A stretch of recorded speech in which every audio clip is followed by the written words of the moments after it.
For my next set of book nooks, I plan on doing a set of Haunted Mansion book nooks. And the way it'll look is it's going to be 3 book nooks across one shelf.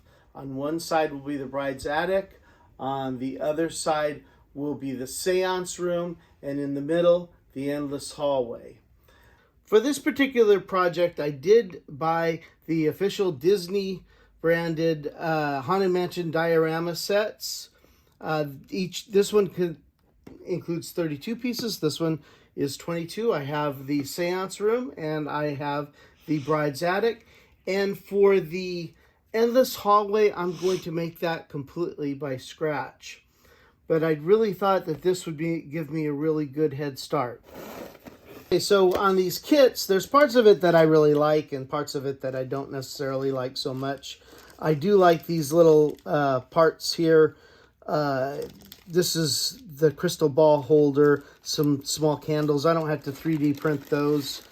Right here, I like the carpet. I might use that, but the walls I don't like at all. They just look a little cartoonish for me. I want to try to make more realistic looking walls. So we'll figure out how to do that. Here's Leota's table. That's pretty sharp. It's even got some small tarot cards on it. And then Leota's chair. And then a book of spells there. So that's some really good handy stuff. That's that miscellaneous table that sits by the larger table, and then there's Leota herself. I wish I could take that apart and like paint her with some glow-in-the-dark paint, but let's see how that works out. And these look like the little clips to hold the walls together, which I probably will not use. And then it comes with some handy-dandy instruction set, which is really not helpful. So this is the attic kit. Let's take a look at what's inside that. Again, the walls here. I plan on doing my own walls.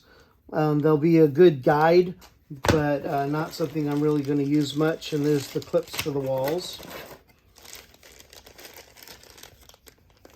Bird cage, some hat boxes, a globe. Some really neat stuff here. This is a pitcher there. some ceramic dishes. Oh, there's the hatchet. And some miscellaneous books. A chest. And another hat box on a table. And we have, a settee table, and there's the bride herself. Now this is great because if she doesn't already glow, I'll be able to paint her with some glow-in-the-dark paint, use a UV light on her. She'll look pretty magnificent. Oh, look at that. That's a hat tree, and then there is the bride's wedding cake. So, and then instruction set again. So overall, I think this is going to be a big help on my diorama.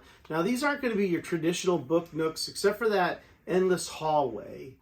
That one will be bracketed by books.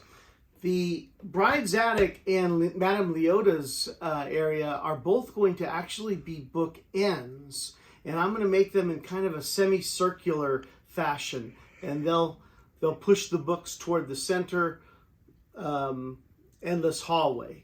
So altogether, it'll make a nice scene. Now, in my last video, I did show you that I was using my 3D printer, and I really enjoy using the 3D printer for these projects, mostly because I get a level of realism that I really can't get necessarily handcrafted. So this book nook is going to be no different. Right now, I'm going to start working on my doors. I'm using water-soluble resin for my prints, and it's already filled, ready to go. Over here on my touch screen, I have the Haunted Mansion door file already set, and I decided to print this laying flat. I figured I'd probably have fewer failures doing that. So we'll see how it all turns out.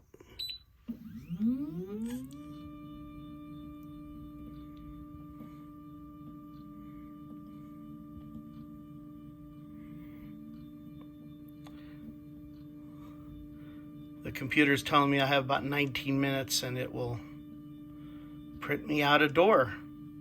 And I figure I'll need about 6 of them.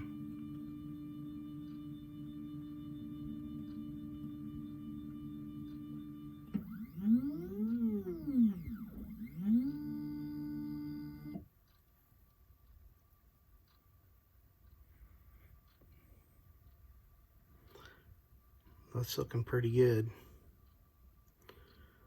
So the first few layers take a long time to increase bed adhesion. So that's what it's doing here.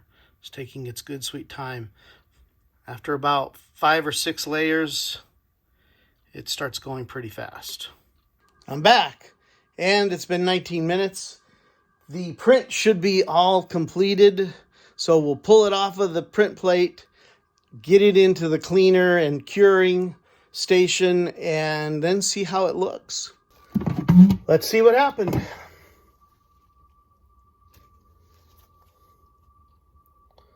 Looking pretty good. Of course, I have to wash it, but I'm kind of happy with how it looks. Having a little bit of difficulty with the doors. Let me explain. This is the tank for the 3D printer, and it has what's called a FEP on it. Printing the doors flat is causing a little fold to occur on my FEP. It's hard to see, but it's like right there, and I can actually feel that fold in it.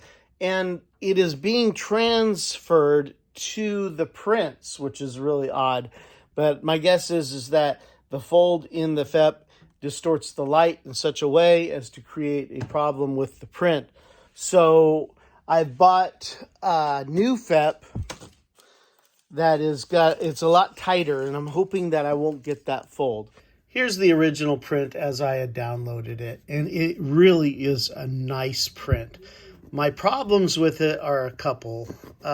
One is that there's supposed to be a little lion's head relief right in this zone. The door handle is really, really flat. It doesn't stand out much at all. These two indentations on the original door don't exist. And I understand why the maker of the door did this. It actually looks better with them, but they don't really exist on the original doors. There's some other details that could be added into this, but I'm not that picky. But there are some things that I think need to be improved.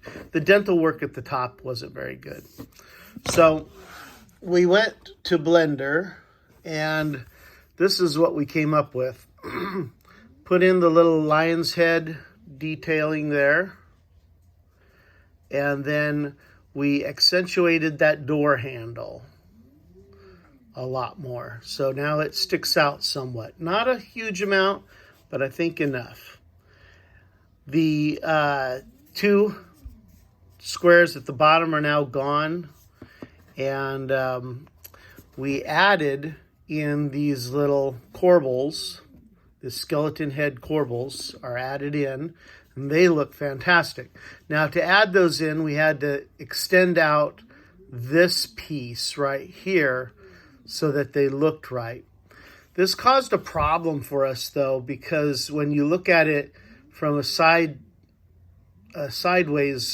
glance, the corbels and their corresponding molding now stick out way too far for the top portion.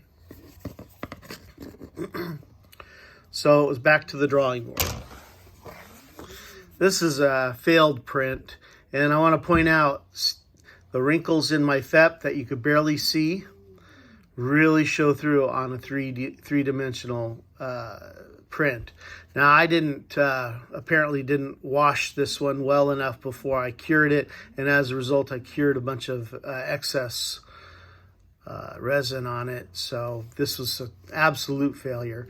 But this is all good, you know, I didn't change much there. But what we did up here is we now extended out the whole top end of the door, and we accentuated the dental work. And so now it looks much better than before. So I got a print going on right now, and this time I will make sure that when I wash it, I'll wash it very well. And we'll see how well our modifications actually look on this. But I think that we've got our door now. The Amazon people have smiled upon me today.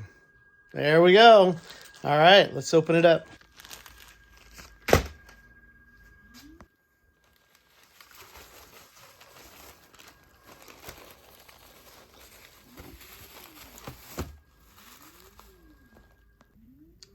Well, there we have it. My two-way mirror. And all ready for cutting. I had said this earlier, the endless hallway portion of this build was going to be very dependent upon 3D printing. Those 3D printing files, by the way, they're called STL files. You can find them all over the internet, some for free and some you have to pay for. I found the door, modified it a little bit to my liking, and then set about looking around for the prints for the rest of the foyer portion of the endless hallway. There is a suit of armor, a chair, a table, a vase, and a candlestick holder. Well, the candlestick holder I knew was going to be near impossible to find, and it was very difficult. The table and vase, I just found a generic table and vase that worked very well. And the Haunted Mansion chair, surprised to find some fan out there made an STL for the Haunted Mansion chair, which I downloaded. I think I paid that creator a few bucks for that file. And then as far as the suit of armor goes, I had to go to another site that makes characters for role-playing games. And you can design your own character. I did so. Made up my suit of armor. Didn't like the shield that came with it, so I ended up cutting that off, and then I found a shield that was more to my liking and glued that in place. Painted it all up. Looks fantastic. Today, I'm playing a little dollhouse. I'm trying to figure out whether my pieces will fit in the form factor that I am looking at. So let's see what it looks like. Here's the form factor that I need to work within. Little over 9 inches wide, 14 inches deep. Now I know 14 inches is a bit deep for a bookshelf, but believe it or not, I have an IKEA bookshelf that is 14 inches deep. So that is what I'm going to be working with. You can see my drawings on here, which is basically the walls. There'll be the foyer walls that'll go here. It's kind of an angle, and it comes out straight, then it goes straight back through the hallway. Over here will be the steps for the hallway, and then the hallway back there. So the hallway is going to be actually raised up a bit, and then the doors will go off to there. So go back to playing dollhouse. So my knight doesn't stand up too well, but basically the knight's supposed to stand right there. And then over here is going to be the chair, and then right on the edge of the book nook will be that little arch. In front of the arch, you see the little 2 circles there. There's actually a little table with a plant on it and a lamp stand which has a candle on it. Those will live right in those areas. Now you may say, why would you put a table and a lamp stand in front of the doorway? Well, there was a different plan for this door. Disney shelved it. So instead, they just put all this stuff in front of the door to kind of take away the appearance of the door. Now, if you look at my drawing here, I plan on putting the one-way mirror right here, and then the regular mirror into the back. There'll be a doorway here and a doorway up here,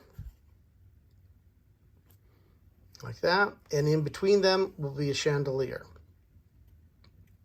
That way, in this section, the endless hallway will be replicated with chandelier somewhere in this vicinity and doors over there, and so on and so forth, all the way back.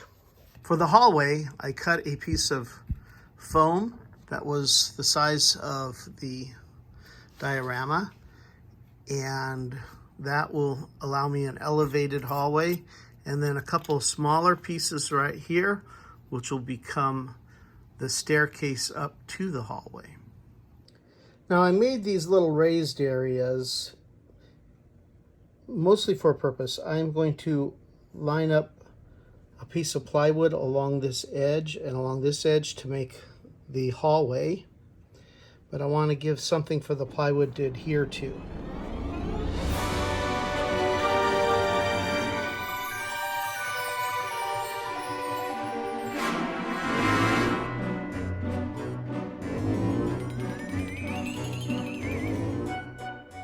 Well, it's looking pretty good.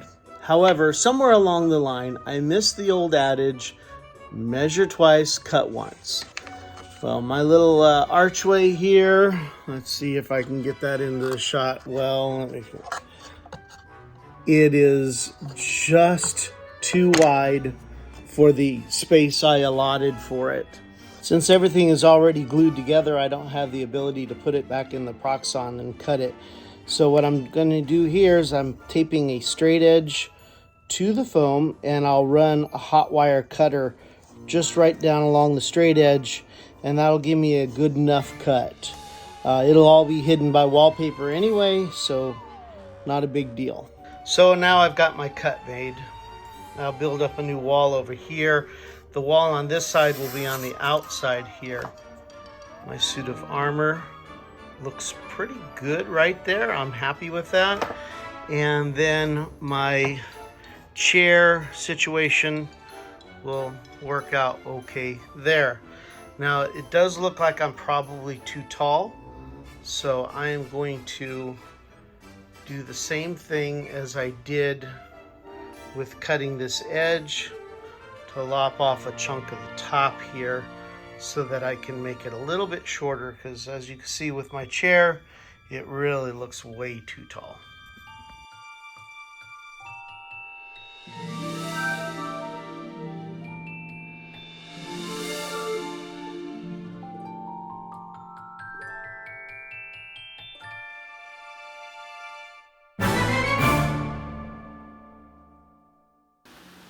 That's it for this episode of the Haunted Mansion Endless Hallway Book Nook build. I know I didn't really get that much into building. It was more about the preparation and planning for a book nook. Next one, I promise I'll start actually building. But until then, please like and subscribe my videos, and I promise to you I will put up a link to the next episode so you can just go right into that one. Until then, thank you very much for watching.